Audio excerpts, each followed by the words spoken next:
veio primeiramente quando no encontro de jovens há algum tempo, a irmã Nídia trouxe uma palavra acerca da existência de Deus, em que ela provou a existência de Deus em fatos fora da Bíblia, porque assim, para nós cristãos, a Bíblia é a palavra de Deus, então tudo está nela é verdade. Mas quem é de fora, quando vai evangelizar, nem sempre acredita no que está na Bíblia, diz que é só um livro qualquer. Então, ela trouxe alguns fatos fora da Bíblia que provam a existência de Deus para uma pessoa que não é crente poder crer em Deus e poder crer na palavra. Então, seguindo nessa reflexão depois dessa palavra dela, eu fiquei pensando assim, numa evangelização, a gente levou a palavra para uma pessoa, ela crê que Deus existe. Qual seria o próximo passo? E eu pensei, se Deus existe, o próximo passo é a adoração. E o pastor pediu uma pesquisada no culto de quarta-feira o que seria a palavra adoração, que os irmãos pesquisaram, não sei se todos os irmãos estavam aqui. Eu fiz a pesquisa e, segundo o dicionário Aurélio, a adoração é o ato de render culto a uma divindade, é um culto, uma reverência, uma veneração. Esse é o significado da palavra adoração. Pensando nisso, a reflexão que eu pensei, que Deus colocou no meu coração, se encontra no Salmo 33.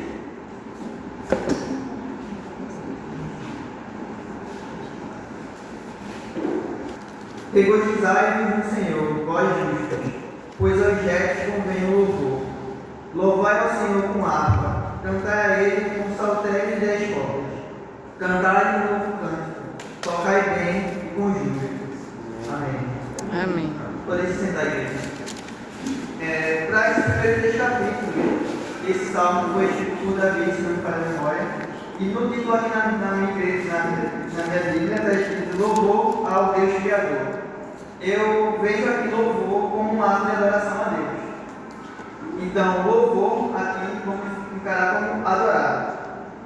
No primeiro capítulo também está escrito que, na minha Bíblia, não sei se na tradução também está no primeiro capítulo, que regozijai no Senhor vós justos. Entenda aqui como justos, justificados. Lá em Romanos 3, 21 ao 26. Mas agora, sem lei, a justiça de Deus se manifestou, sendo testemunhada pela lei e pelos profetas. É a justiça de Deus mediante a fé em Jesus Cristo, para todos e sobre todos os que creem, porque não há distinção, pois todos pecaram e carecem da glória de Deus, sendo justificados gratuitamente por sua graça, mediante a redenção que há em Cristo Jesus. Acho que por enquanto é suficiente. A gente entende que não há um justo sequer, como justificado por Cristo Jesus. Então, nós temos justo aqui como alguém justificado por Cristo Jesus. E então, para nós, justificados por Cristo, cabe a nós louvar e adorar a Deus. Louvai com harpa, cantai a Ele com saltério e 10 cordas, no verso 2. E o 3, cantai um novo cântico, tocai bem com júbilo. Aqui está falando que nós, que estamos justificados, nós que adoramos e cremos em Deus, temos o dever de adorar. E aqui eu trago mais uma reflexão, um ponto. Por que adoramos a Deus? E o versículo 4 e 5 responde essa pergunta logo de cara. Porque a palavra do Senhor é reta e todas as suas obras são fiéis. Ele ama a justiça e o juízo. A terra está cheia da bondade do Senhor. Nós amamos a Deus por quem Ele é, não pelo que tem a oferecer, não pela punição de não adorar a Deus. Nós adoramos a Deus apenas porque Ele é. O fato de Deus existir já cabe a nós adorá-lo. Amém. E eu trouxe uma reflexão acerca disso, porque amamos a Deus. Muitos aqui nasceram em lares cristãos e com isso trazem seus filhos e eles também seguem a Deus. Mas eu penso, será que muitas dessas pessoas sabem o que é realmente adorar a Deus? Sabem que realmente é a pessoa de Deus, esse ser que Deus é, a pessoa de Jesus Cristo, que nós devemos seguir a Ele. Então, eu trago uma reflexão de ensinar às outras pessoas, aos novos convertidos, aos filhos, ensinar sobre a pessoa de Jesus Cristo, sobre quem Deus é, e por isso nós devemos adorar Ele. O segundo ponto para do porquê algumas pessoas seguem a Deus é o medo da punição. Muita gente quando me pergunta, por que você segue a Deus? Por que você adora Jesus Cristo? Diz, não, porque eu tenho medo de ir para o inferno. E medo de ir para o inferno faz parte, mas não pode seguir Jesus Cristo pelo medo que ele tem, porque a gente não ama ele, a gente tem medo dele.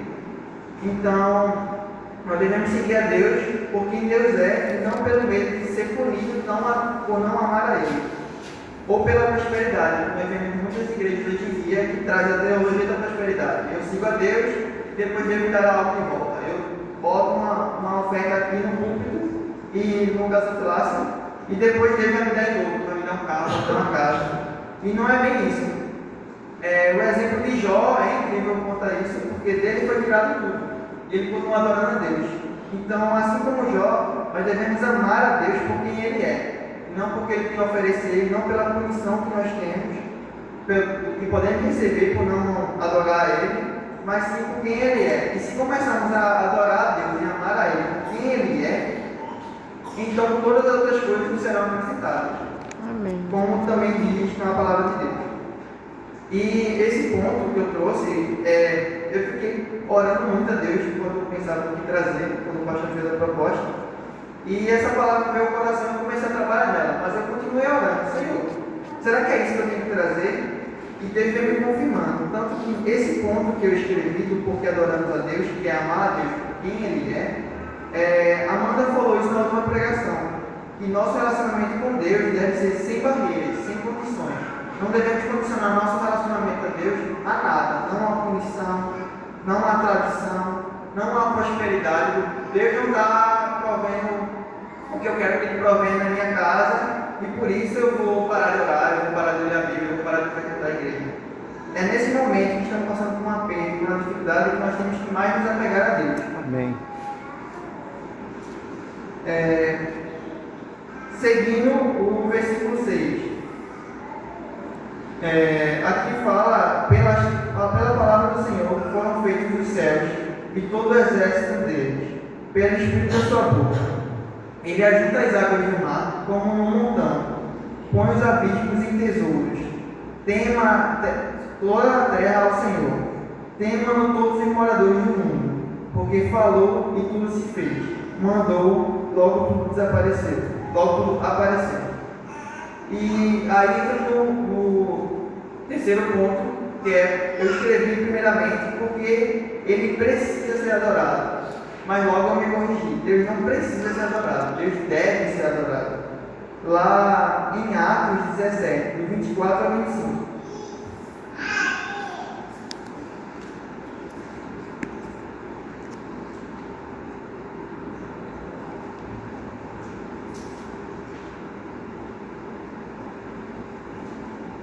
A palavra diz: ó Deus, o Deus que fez o mundo e tudo que nele existe, sendo Ele Senhor do céu e da terra, não habita em santuário feito por mãos humanas, nem é servido por mãos humanas como se precisasse de alguma coisa, pois Ele mesmo é quem a todos dá a vida, respiração e tudo mais.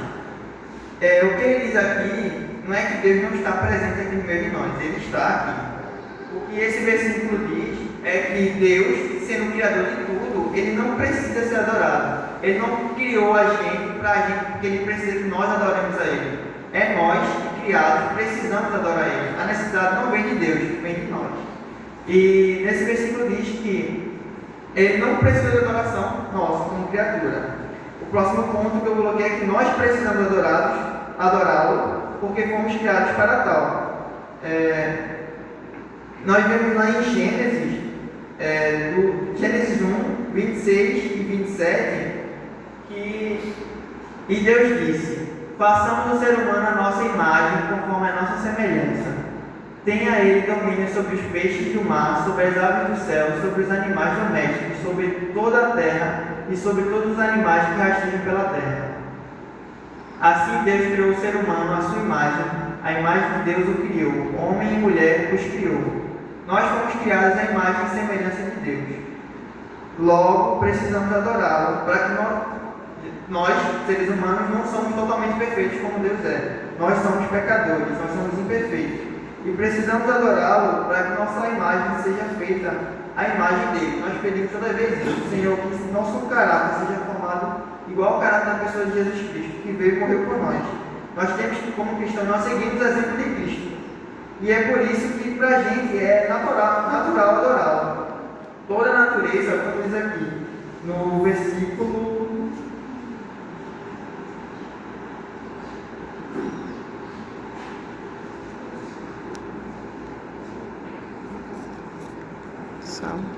no versículo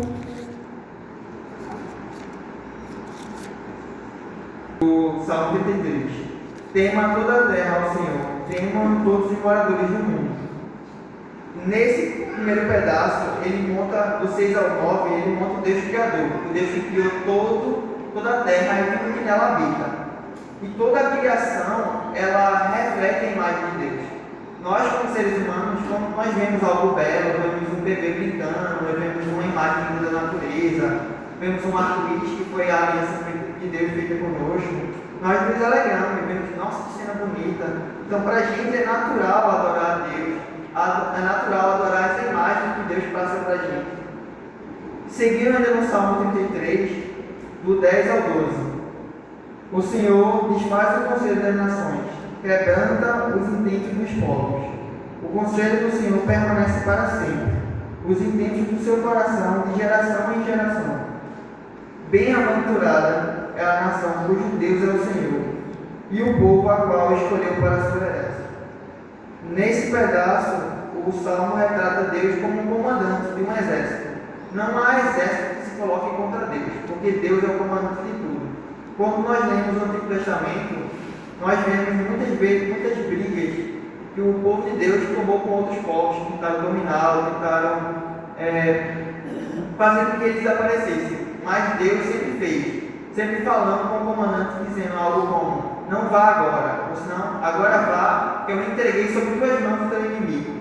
Então é Deus que dá a vitória a nós, é Deus que luta nossas batalhas. Quando Deus diz, vai e lute, é porque a vitória já está na nossa mão. Amém. Não por nossa própria força, é porque Ele nos entrega essa vitória. Então, aqui também retrata mais uma natureza de Deus, que é o Deus comandante, o Deus que tudo comanda. Seguindo do 13 ao 15. O Senhor olha desde os céus e está vendo todos os filhos dos homens. Do lugar da sua habitação, contempla todos os moradores da terra, aquele que forma o coração de todos eles e contempla todas as suas obras.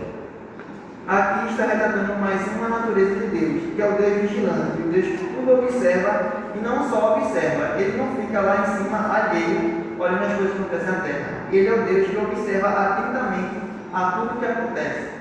Ele sabe não só o que nossos olhos conseguem ver, ele sabe nosso coração, nossos pensamentos, ele sabe tudo. E tudo isso ele observa atentamente. Nós vemos também um Deus zeloso nesse pedaço, como Deus é retratado lá quando ele se manifesta a Moisés. Ele diz que Deus é um Deus zeloso, é um Deus que cuida de nós. Amém. Seguindo, mais uma natureza de Deus, retratada no 16 ao 17. Não há rei que se salve com a grandeza de um exército, nem um homem valente se livra pela muita força. O cavalo não garante a segurança, não livra ninguém com a sua grande força.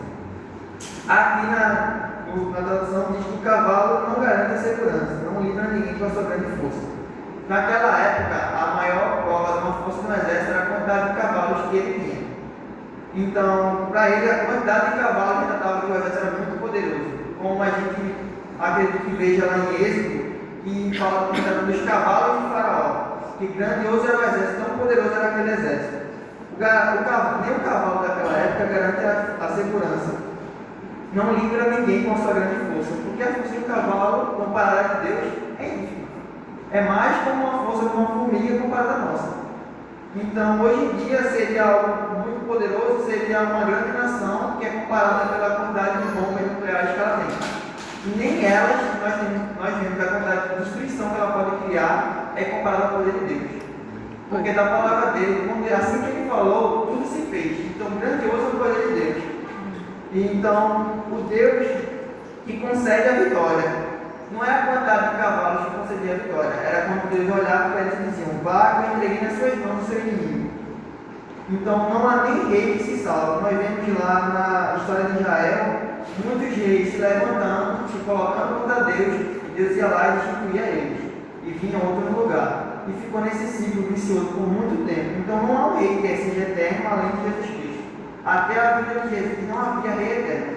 Todos aqueles que se colocaram lá, se foram colocados no poder, depois eram derrubados. E Deus permaneceu, sempre Deus permaneceu. O homem ia vindo, ia morrendo, definhando, mas Deus sempre permaneceu, Ele é eterno. Amém. E por fim, Deus concede a misericórdia, do 18 ao 19.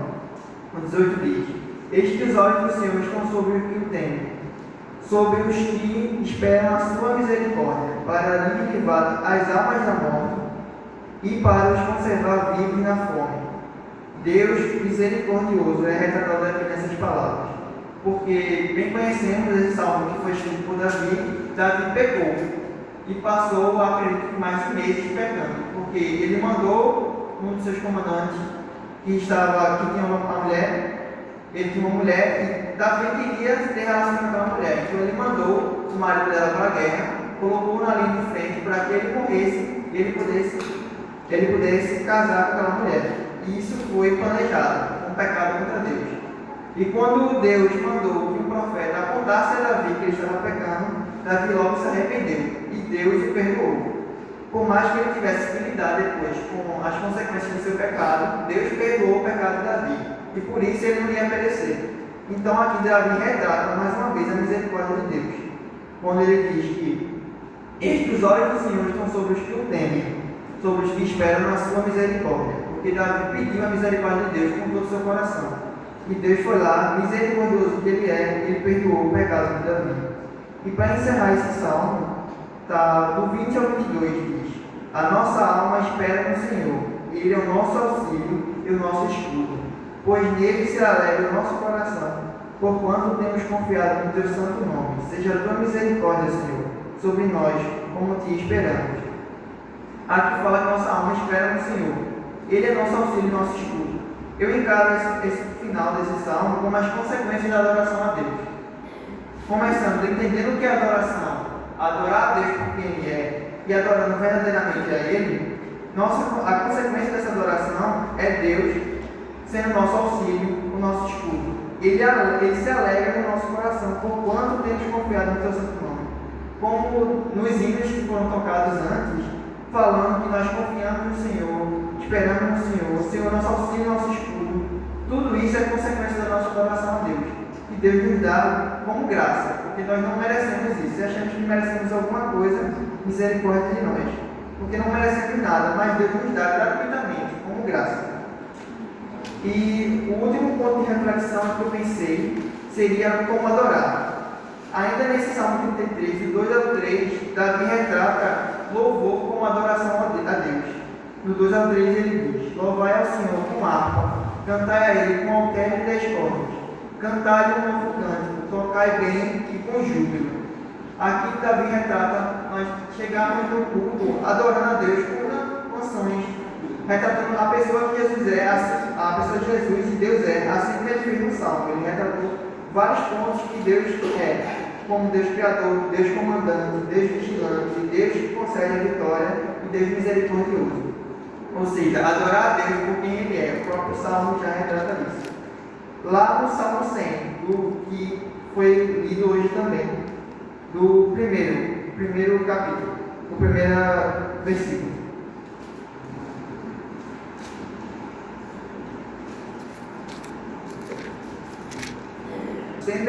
Celebrai com júbilo ao Senhor todas as terras.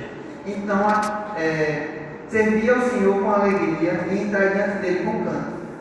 Aqui mais uma vez retrata essa questão de louvor cantado ao Senhor para adoração. E não só cantar com emoção. Aqui diz, na minha tradução, cantar com júbilo, com alegria ao Senhor. Então nós devemos adorar o Senhor com emoção, com toda a emoção que tivermos, porque é Ele que nos concede ela. Seguindo o 3 diz: Sabei que o Senhor é Deus, foi Ele que nos fez, e não nós a nós mesmos. Somos povo seu e ovelhas de seu pasto. Aqui eu coloco que devemos adorar o Senhor com entendimento, com a mente. Ele diz que sabeis que o Senhor é Deus. Então nós temos que ter entendimento que Deus nos criou e nós somos criaturas dele. Então devemos adorar Ele com emoção e com a mente, com o entendimento de que fomos criados por Ele. E em espírito e em verdade. Aí seguindo, com gratidão, do 4 ao 5. Entrai pelas portas dele com louvor, e em seus átrios com hinos. Louvai e bendizei o seu nome, porque o Senhor é bom, eterna a sua misericórdia. A sua verdade dura de geração em geração. Então devemos adorar o Senhor com gratidão, por tudo que Ele tem feito por nós, por essa graça que nós não merecemos, mas ganhamos. Então teremos gratidão a Deus por tudo que Ele tem feito por nós. Seguindo lá em João 4, do 21 ao 24, adorar o Senhor em espírito e em verdade.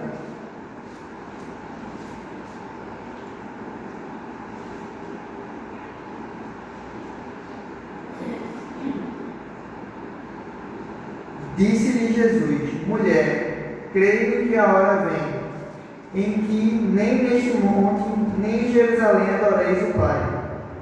Vós adorais o que não sabeis. Nós adoramos o que sabemos, porque a salvação vem dos judeus. Mais uma vez aqui, nós adoramos o que sabemos, porque nós conhecemos a Deus, nós escutamos a voz dele. O 23 diz: porém, a hora vem, e agora em que os verdadeiros adoradores adorarão o Pai, e em espírito e em verdade, porque o Pai procura a tais que assim o adorem.